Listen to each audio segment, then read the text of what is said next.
जय हिंद साथियों। अभी हम लोग मैथ के कुछ इंपॉर्टेंट क्वेश्चन का डिस्कशन करेंगे जो कि आगामी आने वाले एग्जाम ऑफ व्यू से काफ़ी इंपॉर्टेंट है और सारे के सारे क्वेश्चन जो है प्रीवियस ईयर क्वेश्चन है।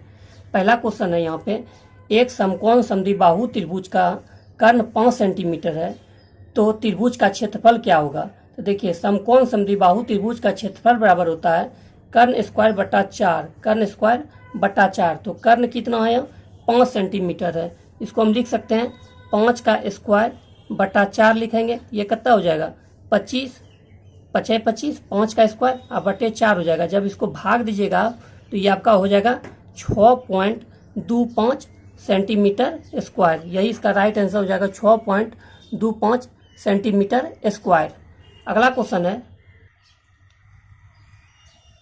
45:75, 3:5, 51:68 और 256:81 का मिश्र अनुपात होगा। तो इसका मिश्र अनुपात जो ज्ञात करना है, इसको आप ऐसे ज्ञात कर सकते हैं कि 45/75 लिख लीजिए, गुना कर दीजिए आपका 3:5, गुने कर दीजिए आप 51:68, गुने कर दीजिए आप 256:81। अब देखिए जैसे जैसे कटेगा पहले ऊपर नीचे काटने की कोशिश कीजिए।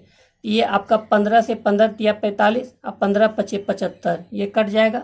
फिर देखिए ये नहीं कटेगा, ये देखिए 17 तिया 51 और 17 चौके 68, ये भी कट जाएगा। अब ये देखिए 6 5 11 12 13, तो ये आपका 9 से नहीं कटेगा और ना ही 3 से। तो आप देखिए ये कटेगा किससे, ये पहले 4 से जरूर कट जाएगा। तो 4 छक 24 और 4 चौके 16, 64 बार में 4 से कट जाएगा। अब देखिए 3 तिया 9 तिया 27, 3 तिहाई 9 तिया 27, 27 तिया 81, तो ये 3 3 3 कट गया। तो कितना हो जाएगा आपका 64 और बट्टा हो जाएगा 25 तिहाई 75। राइट आंसर हो जाएगा ए नंबर 64/75। अगला क्वेश्चन है ए और बी के वेतनों का योगफल 4300 रुपया है। ए अपने वेतन का 95% खर्च करता है और बी अपने वेतन का 80% खर्च करता है। यदि उसकी बचत समान है तो ए का वेतन कितना है। तो देखिए ए कितना करता है, 95% खर्च कर देता है, तो बचाता कितना होगा, तो 5 ही % बचाता होगा ना। तो ए 5% ए कर दीजिए और बी देखिए 80% खर्च कर देता है, यानी 20% बचाता होगा, 20% बी में कर दीजिए। देखिए प्रतिशत से प्रतिशत कट गया, 5 चौके 20, ये कट गया। तो A/B बराबर क्या हो जाएगा, रिवर्स होता है, 4:1 हो जाएगा। तो 4 जो 1 हुआ, तो 4:1 5 बराबर कितना दिया हुआ है, 4300 दिया हुआ है। तो 5 बराबर कितना दिया हुआ है, 4300। तो देखिए 1 बराबर क्या हो जाएगा, 4300 बटे 5 हो जाएगा 1 बराबर। तो यहाँ पूछ किसका रहा है, पूछ रहा है ए का वेतन कितना होगा। तो ए का वेतन कितना है, 4 है, यहाँ 4 से गुना कर दीजिए। जब आप इसको सॉल्व कीजिएगा ना, तो देखिए ऐसे हम कर देते हैं, 5 8 40 हो जाएगा और 5 6 30 हो जाएगा और ये 0 हो जाएगा। जीरो इसको मल्टीप्लाई कीजिए, 0 0, 6 चौक 24 के 4 हाथ में 2, 8 चौक 32, 33 34 और 4300 नहीं है, हाँ ठीक है, 5 8 40, 5 6 30।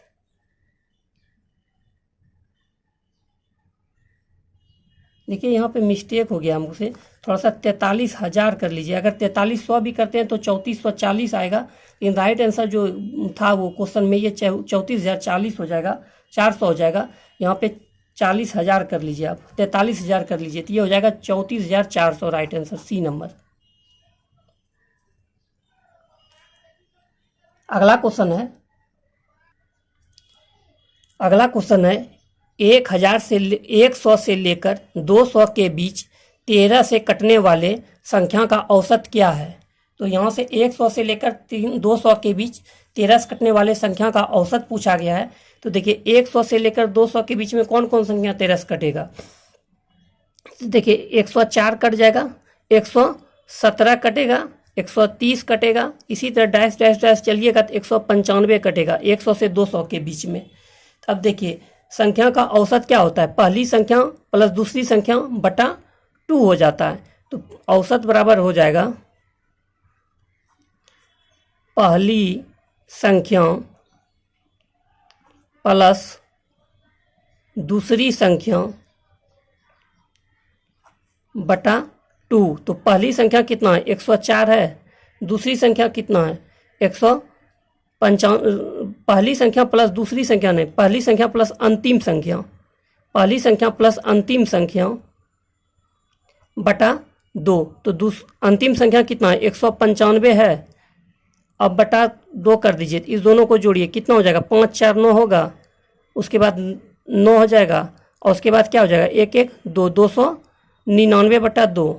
जब इसको सॉल्व कीजिएगा यहाँ पे तो देखिए 2 1 2, 2 चौके 8, 8 गया तो 1 19, इधर 19 होएगा, 2 9 18 हो जाएगा, 2 पंचे 10 हो जाएगा। तो राइट आंसर हो जाएगा 149.5।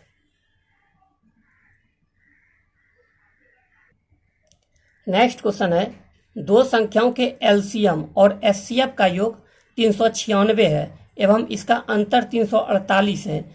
यदि एक संख्या 72 है तो दूसरी संख्या क्या है? ये पूछा हुआ प्रीवियस ईयर क्वेश्चन है। देखिए इसका आसान सा ट्रिक आपको हम बताते हैं। एलसीएम को एल से और एचसीएफ को हम एस से डिनोट कर रहे हैं यहाँ पे। तो एलसीएम प्लस एचसीएफ जैसे बोलेगा ना, तो इस दोनों को ऐड कीजिए, तो 396 और 348 को ऐड कीजिए, तो 8 और 6 और 8 कितना हो जाएगा 14, 14 का 4 हाथ में 1, और 9 4 13, 1 14 का 4 हाथ में 1, 3 3 6 7। इसको 2 से डिवाइड कर दीजिए, क्योंकि यहाँ पे बोल रहा है क्या योग, पहले क्या बोल रहा है इन संख्या का योग, तो पहले योग निकालेंगे तो इस दोनों को जोड़ दीजिए योग में, और 2 से डिवाइड, 2 संख्या 2 से डिवाइड कर देना है, तो 2 तिहाई 6, 2 सती 14, 2 दूनी 4, 372 आ जाएगा। और फिर दोनों का अंतर बोल रहा है, दोनों का अंतर करके 2 से डिवाइड कर दीजिए, एलसीएम माइनस एचसीएफ। तो इस दोनों का अंतर क्या होगा, 16 में 8 गया तो 8 हो जाएगा, और इसके बाद कितना 8, 8 में 4 गया तो 4, और 2 से डिवाइड दे दीजिए, तो यहाँ कितना हो जाएगा 24 हो जाएगा। उसके बाद आप सभी जानते होंगे कि दूसरी संख्या ज्ञात करने बोलता है, तो एलसीएम गुना एचसीएफ प्लस पहली संख्या गुने दूसरी संख्या, तो एलसीएम गुना एचसीएफ तो 372 और गुने 24 हो जाएगा यहाँ पे, क्योंकि दोनों एलसीएम एचसीएफ हम यही निकाले हैं। और देखिए 72 गुने एक्स कर लीजिए, 24 तिहाई 72, 3 एकम 3, 3 दूनी 6, इधर 12, 3 चौक 12, तो राइट आंसर क्या हो जाएगा 124 हो जाएगा। अगला क्वेश्चन है, नेक्स्ट क्वेश्चन बोल रहा है, एक ताजे फल में 75% पानी है, इससे सूरज की रोशनी में सुखाया जाता है। अब सूखे फल में पानी का प्रतिशत 30% है। 126 किलो ताजे फल से बनने वाले सूखे फल के वजन की गणना कीजिए। तो देखिए इसमें गणना काफ़ी इजी से आप कर सकते हैं। बोल रहा है क्या 75% पानी है, तो सूखा फल कितना होगा 25% ना होगा, ये 25% हो गया। अब बोल रहा है कि इसे सूरज की रोशनी में सुखाया जाता है। अब सूखे फल में पानी का प्रतिशत 30% रह जाता है। 126 किलो ताजे फल बनाने के लिए सूखे फल के वजन की गणना कीजिए। तो यहाँ पे गणना करना है। उसके बाद देखिए यहाँ पे ताजे फल का वजन कितना 126 kg है, तो यहाँ पे 126 से मल्टीप्लाई आप कर दीजिए, बराबर कर दीजिए सूखे फल में पानी का प्रतिशत 30% है, यानी सूखा फल में पानी 30% है, यानी ऐसे मटेरियल उसमें कितना होगा, तो मटेरियल होगा 70%। आगुने इसमें क्या बोल रहा है, तो सूखे फल के वजन की गणना कीजिए। सूखा फल का वजन का गणना x मान लेते हैं। इसे देखिए प्रतिशत से प्रतिशत कट गया, इसे आप देखिए 5 25 और 5 से 14 बार में कट जाएगा, और 14 नमा 126 से 126 हो जाता है, 14 नमा तो यहाँ 109 हो जाएगा। तो x बराबर क्या हो जाएगा 9 5 45, तो 45 हो जाएगा। 45 kg आपका हो जाएगा यहाँ पे राइट आंसर। यहाँ kg था तो 45 kg हो जाएगा आंसर नंबर सी। ये आपका रेलवे में टेक्नीशियन में पूछा गया क्वेश्चन है। देखिए जितने भी मैथ के क्वेश्चन है सारे के सारे प्रीवियस ईयर क्वेश्चन है, एक भी मेरे मन से नहीं बनाया गया है। तो पहला लास्ट 7 नंबर क्वेश्चन देखिए, 480 मोबाइल किसी कक्षा के छात्रों को बराबर बराबर संख्याओं में कितने तरीके से बांटे जा सकते हैं। यहाँ पे देखिए 480 आप कर लीजिए इसको जो है ना, अब देखिए डिवाइड कीजिए, इसमें एलसीएम निकाल दीजिए, यानी तो 2 से कीजिएगा, ये कितना हो जाएगा जितना आप इजी कर सकते हैं, आप यहाँ आप डायरेक्ट 4 से भी कर सकते थे, जितना आप प्रैक्टिस कीजिएगा, ये हम समझाने के लिए सिर्फ कर रहे हैं। तो 2 दूनी 4, ये 240 हो जाएगा। 2 बार में फिर से आप कीजिएगा तो कितना हो जाएगा, 120 हो जाएगा। फिर आप 2 से कीजिएगा 60 हो जाएगा। फिर आप कीजिएगा तो 2 से 30 हो जाएगा। फिर आप 2 से कीजिएगा तो कितना हो जाएगा, यहाँ पे हो जाएगा 15। और 3 से कीजिएगा तो 5 हो जाएगा। या आप यहाँ डायरेक्ट 4 से भी लगा सकते थे, जितना भी इजी में आप कर सके। अब देखिए 2 का पावर कितना है, 2 को क्या हुआ, 1 2 3 4 5 है, तो 2 पे पावर 5 लिखेंगे। देखिए 3 कितना है, 3 है, तो 3 3 1 हो गया, यानी कुछ नहीं, तो 1 पावर हो जाएगा इस पर। 5 कितना है, तो 1 है, इस पर पावर भी 1 हो जाएगा। अब सबका पावर 1 बढ़ा के गुना कर दीजिए। 5 2 पे पावर कितना है, 5 है तो 6 लेंगे। 3 पे पावर कितना है, तो 1 है, तो यहाँ 2 ले लेंगे। और 5 पे पावर कितना है, 1 है, तो 2 ले लेंगे। अब इस सबको मल्टीप्लाई कीजिए, 6 दूनी 12 दूनी 24, तो राइट आंसर हो जाएगा 24। क्वेश्चन नंबर 8 बताने से पहले आप लोग से छोटी सी रिक्वेस्ट है कि अगर आपको ये वीडियो अच्छा लग रहा है तो प्लीज़ सब्सक्राइब करें, लाइक करें एवं दोस्तों में शेयर करें। देखिए 8 नंबर है, एक घन के आयतन 3832 सेंटीमीटर क्यूब है, तो इसका पार्श्व क्षेत्रफल कितना होगा। तो देखिए घन का आयतन बराबर क्या होता है, भुजा क्यू होता है। घन का आयतन बराबर क्या होता है, भुजा क्यू। तो आयतन आप इसका निकाल लीजिए, तो आयतन कितना हो जाएगा,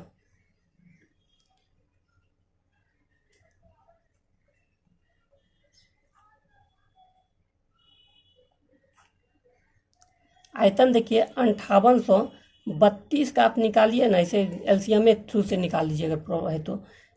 4 सम करते हैं, 4 एक 4 हो जाएगा, फिर होगा 18, तो 4 चौके 16 हो जाएगा। फिर हो जाएगा नीचे 2 हो जाएगा, 4 पंचे 20 और 4 अठे 32। अब 2 से कीजिए तो 2 सती 14 और 2 दूनी 4 और 2 नम 18। अब देखिए अब आप इसको 9 से भी डायरेक्ट लगा सकते हैं।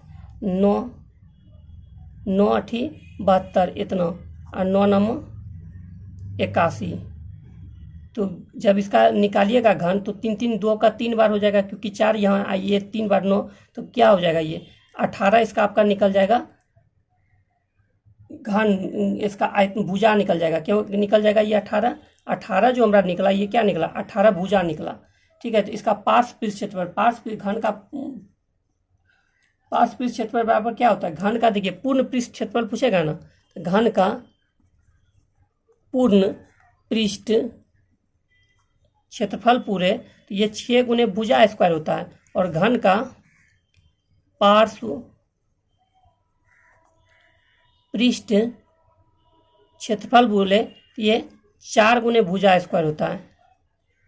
तो देखिए 4 और 18 का स्क्वायर कितना होता है, 324 होता है। ये सब याद रखिए थोड़ा सा, 18 का 324 होता है। इसको मल्टीप्लाई कीजिए, 4 चौके 16, 4 दूनी 8 एक 9, 4 तिहाई 12, 1296 सेंटीमीटर स्क्वायर हो जाएगा। इसका देखिए हम क्या निकालें, इसका आयतन बोल रहा है, तो घन का आयतन बराबर होता है भुजा क्यू, तो इसका क्यू निकाल दिए, 18 भुजा मेरा 18 आया। घन का पार्श्व पृष्ठ क्षेत्रफल बोल रहा है, तो पार्श्व पृष्ठ क्षेत्रफल बराबर क्या होता है, 4 गुने भुजा स्क्वायर। तो 4 18 का स्क्वायर कितना हो जाएगा, भुजा 18, तो 18 का स्क्वायर 324, इसको मल्टीप्लाई किए 1296 आ गया हमारा राइट आंसर। अगला क्वेश्चन है 9 नंबर, देखिए कोई राशि चक्रवृद्धि ब्याज की दर से 6 वर्षों में 2.1/2 गुनी हो जाती है, तब वही राशि 18 वर्षों में कितनी गुना हो जाएगी। तो काफ़ी इजी क्वेश्चन है ये पे, इसका हम एक आसान सा ट्रिक आपको बता रहे हैं। यहाँ पे देखिए गुना गुनी बोले तो गुना को हम मान लिए क्या, टाइम, देखिए 6 टाइम दिया हुआ है, और गुना को हम n से मान लेते हैं। n ये मान लीजिए गुना है, तो इसका फार्मूला यही है, n1 t2 पावर t2 बराबर n2 और power t1, n1 t2 n2 t1। n1 कितना है, देखिए कोई राशि 6 वर्ष चक्रवृद्धि ब्याज की दर से 6 वर्षों में 2.1/2 गुना हो जाती है, यानी ये n1 हो गया। अब पूछ क्या रहा है, कितनी गुनी हो जाएगी, तो n2 पूछ रहा है हमसे, तो n1 बराबर क्या होगा, 2 दूनी 4 1 5, 5/2। और t2 कितना है, t2 बराबर कितना 18 है। और उसके बाद n2, तो n2 हम यहाँ रख दिए। t1 कितना है, 6 वर्ष है। अब इसको सॉल्व कीजिए, काफ़ी इजी क्वेश्चन हो गया। 6 तिहाई 18, तो n2 बराबर 18, इसका क्यू कर दीजिए, 5 25 पंचे 125, और 2 दूनी 4 दूनी 8, 125/8। राइट आंसर क्या हो जाएगा, 125/8।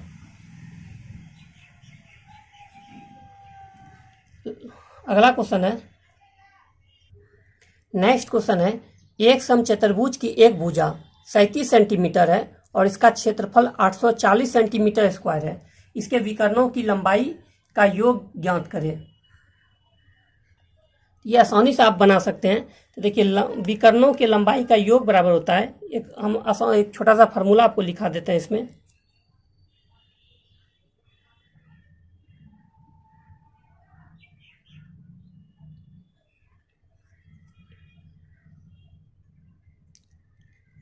विकर्णों